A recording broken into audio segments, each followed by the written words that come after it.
Bonjour, me revoilà pour parler un petit peu de la vie de tous les jours et de la grande question, vais-je enfin vivre avec ma flamme jumelle? On va parler des difficultés de cette relation dans la vie terrestre et dans les autres dimensions. Évidemment, pour vivre avec sa flamme jumelle, il faut déjà que les deux jumeaux sortent de leur cycle karmique, sachant qu'un des deux est souvent avec une fausse flamme jumelle ou un bourreau. Il y a la relation victime-bourreau très souvent.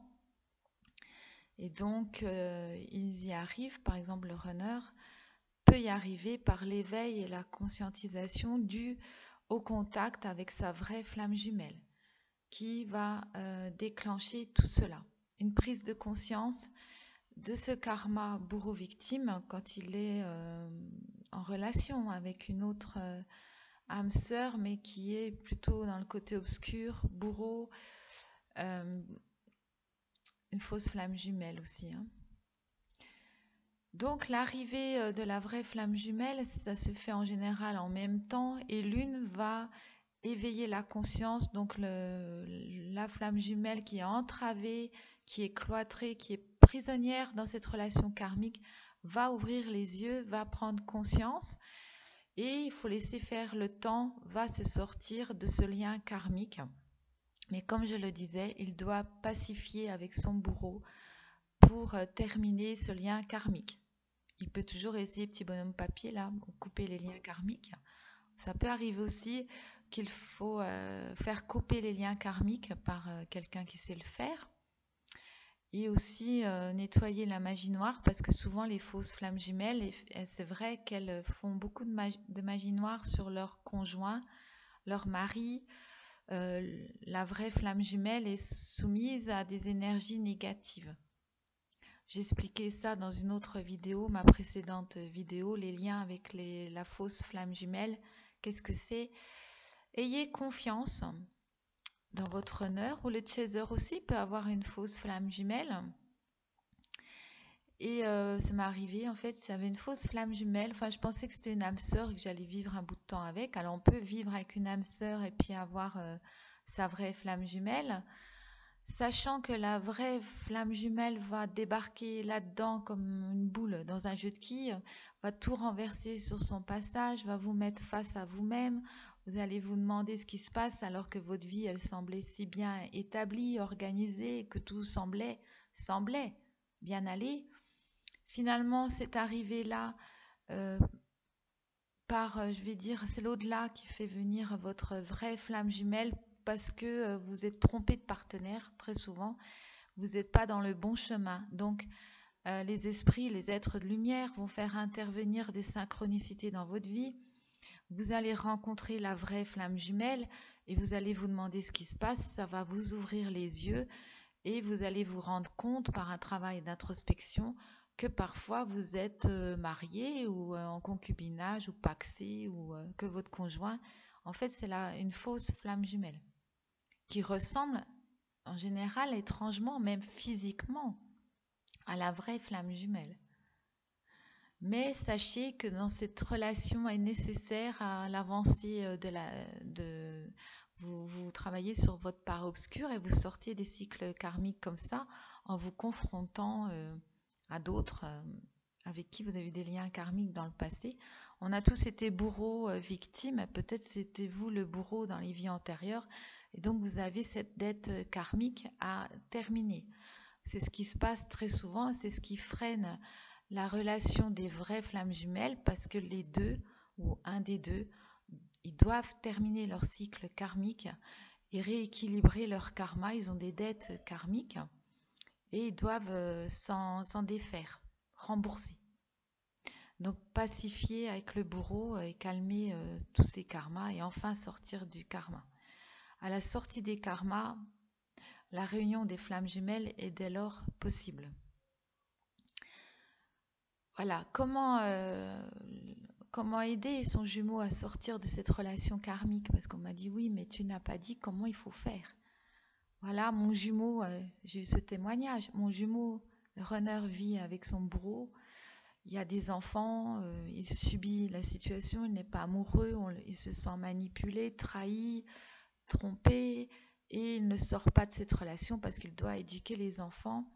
Et c'est vrai que souvent, il y a les enfants qui sont là et le runner ou le chaser ne va pas cesser la relation comme ça. L'autre flamme jumelle doit attendre. Laissez faire le temps, ayez confiance, car vous savez bien que votre présence, le fait que vous soyez là, va éveiller, réveiller votre jumeau et qu'il va prendre petit à petit conscience de la situation. Et avec le temps, il va s'en défaire. Mais il y a un temps pour tout et il faut le temps pour payer la dette karmique avec l'autre personne. C'est normal, on est en fin de cycle karmique. Il y a beaucoup de liens karmiques à défaire. Donc, il faut accepter tout cela. Le chaser ou le runner, la vraie flamme jumelle qui est dans l'attente, euh, parfois me dit, ben, du coup, j'ai rompu, parce qu'il fait rien, il bouge pas, il reste toujours avec son bourreau, donc j'ai voulu me séparer, j'ai rompu. C'est illusoire. On ne peut pas se séparer de sa vraie flamme jumelle. Euh, Parce qu'on est relié, on est connecté, on est sur la même vibration. Et quand la fusion commence, je vous ai dit que les corps astraux, ils se collent ensemble. Et après, quand vous êtes unifiés, vous partagez la même âme.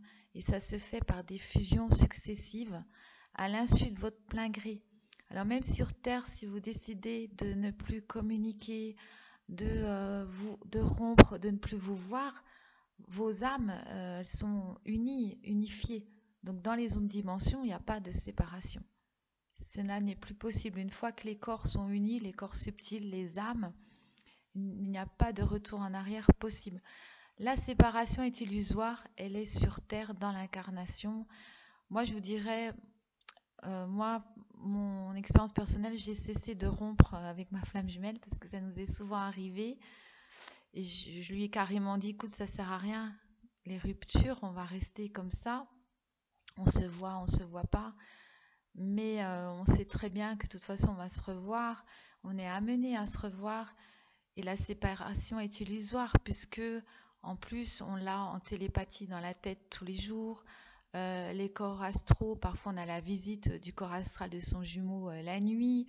On a l'impression carrément de vivre avec lui ou avec son fantôme en tout cas. Donc même dans le quotidien, on ne peut pas dire qu'il y a une séparation. Il y a une séparation physique du corps physique.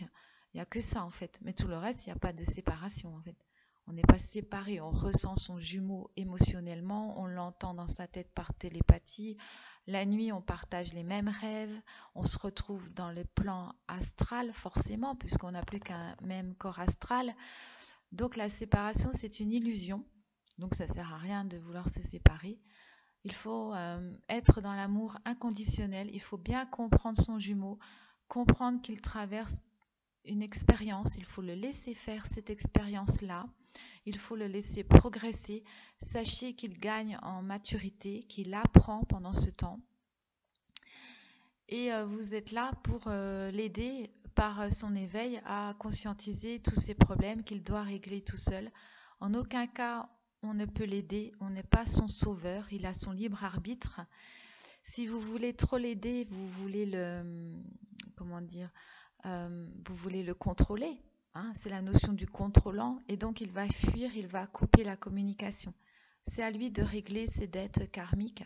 Par contre, gardez votre chakra du cœur ouvert, ayez beaucoup de compassion pour votre jumeau. C'est un reflet de vous-même. Qu'est-ce qu'il vous renvoie aussi dans cette relation jugée toxique, que vous jugez toxique?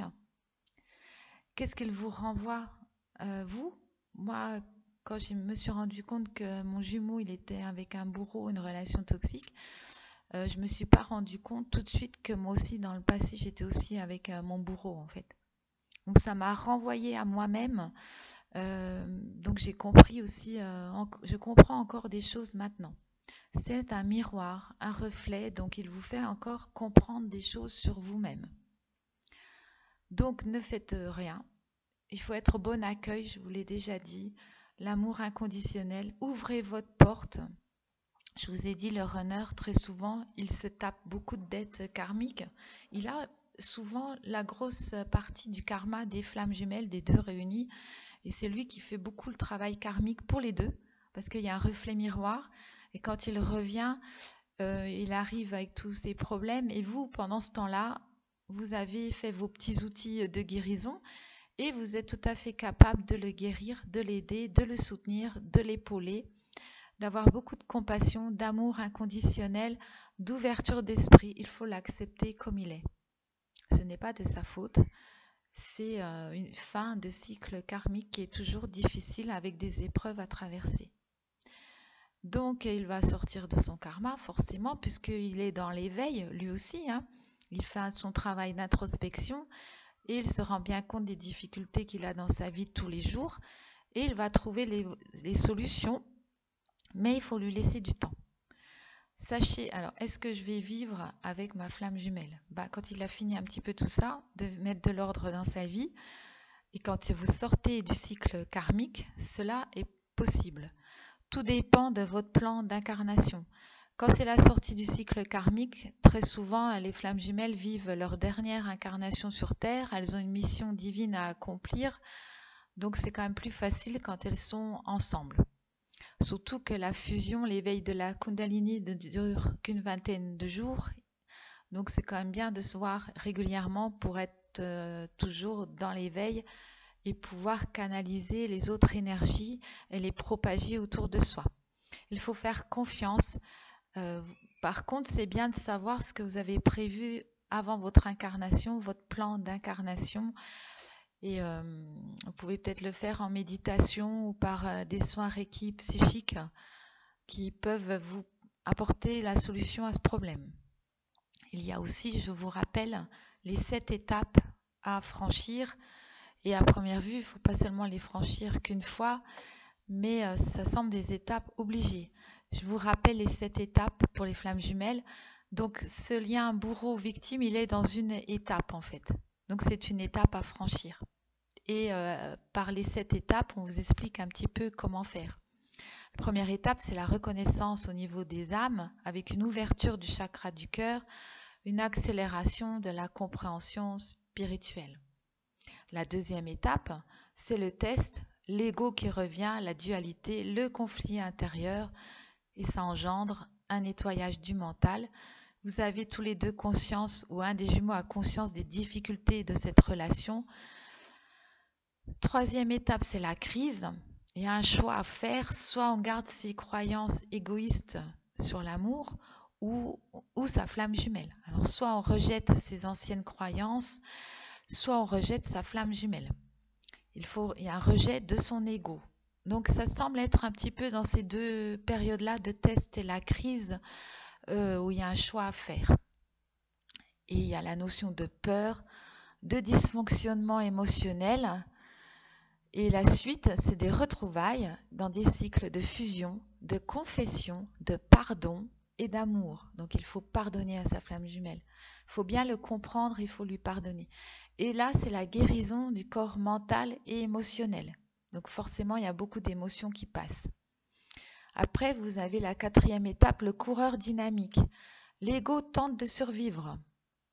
Il y a une notion de rejet, d'abandon, de difficulté encore. Et les jumeaux, les flammes jumelles, remettent la relation dans les mains de Dieu, se tournent vers la foi et ont confiance en l'univers, aux synchronicités. Et là, c'est la guérison du corps bouddhique. La cinquième, c'est l'abandon. Donc, c'est un peu ce que je viens de dire. On fait confiance à Dieu et on laisse la relation suivre son cours. C'est une phase d'abandon, de lâcher prise. On a confiance et souvent on se tourne dans les arts et on commence à sentir ces énergies. On est inspiré d'énergie positive. La sixième étape, la réalisation du soi. L'ego meurt. Et il y a une radiation, on irradie de la lumière, des énergies positives et on commence à s'ouvrir vraiment vers les autres, à faire évoluer l'humanité. La septième, c'est l'harmonisation. Les flammes jumelles sont prêtes en fait à vivre ensemble à ce moment-là. pour accomplir leur mission divine. Ces deux êtres qui ont atteint le plein éveil, qui canalisent la lumière de la source et qui sont capables de le transmuter, de le donner aux autres, ils irradient leur lumière autour d'eux et ils sont tout à fait prêts pour accomplir la mission divine. C'est à partir de la 7e étape, l'harmonisation avec soi-même, avec les autres, l'ouverture vers le monde extérieur où les flammes jumelles sont le plus amenées à vivre ensemble. Mais comme je vous l'ai dit, tout dépend de votre plan d'incarnation. Donc c'est intéressant de monter un petit peu dans les vies antérieures, voir ce qui s'est passé, où vous en êtes. Est-ce que vous êtes dans votre dernière vie incarnée sur Terre? Alors, est-ce que je vais vivre avec ma flamme jumelle? De toute manière, oui, dans les plans subtils, les âmes, vu qu'elles ont fusionné, vivent ensemble. Sur Terre, à moitié, en attendant, vous savez bien que vous l'avez souvent près de vous, dans la nuit, les corps astraux, par les chakras qui sont reliés, il y a une connexion qui se fait. Et dans la fin de votre vie, quand vous passerez dans l'au-delà, vous retrouverez votre flamme jumelle, votre âme est unifiée et vous avez atteint un degré d'évolution qui vous permettra de vivre sereinement, tranquillement cette osmose, cette béatitude, cette paix, cette harmonie. Voilà, est-ce que j'ai répondu à la question? Alors, oui, donc la flamme jumelle vous fait bien comprendre que vous vous êtes trompé de moitié. Souvent, on va dans la vie de sa vraie flamme jumelle quand justement il est en relation avec une fausse flamme jumelle et on lui fait bien comprendre qu'il s'est trompé de moitié de personne. Et du coup, c'est comme vraiment, comme j'ai dit, une balle dans un jeu de quilles. La relation de la fausse flamme jumelle avec la vraie flamme jumelle tombe en ruine. Tout s'écroule parce que c'est basé sur des fondations qui sont fausses. C'est un amour conditionnel. Ce n'est pas le vrai amour et une fois qu'ils ont payé leur dette karmique, ils n'ont plus rien à faire ensemble. La relation s'arrête. Il ne faut pas être ennemi à ce moment-là, il faut rester en relation saine et correcte, respectueuse. Voilà, donc j'ai un petit peu expliqué. J'espère que tout va bien, que vous avez compris. Donc je vous embrasse et à bientôt. Au revoir.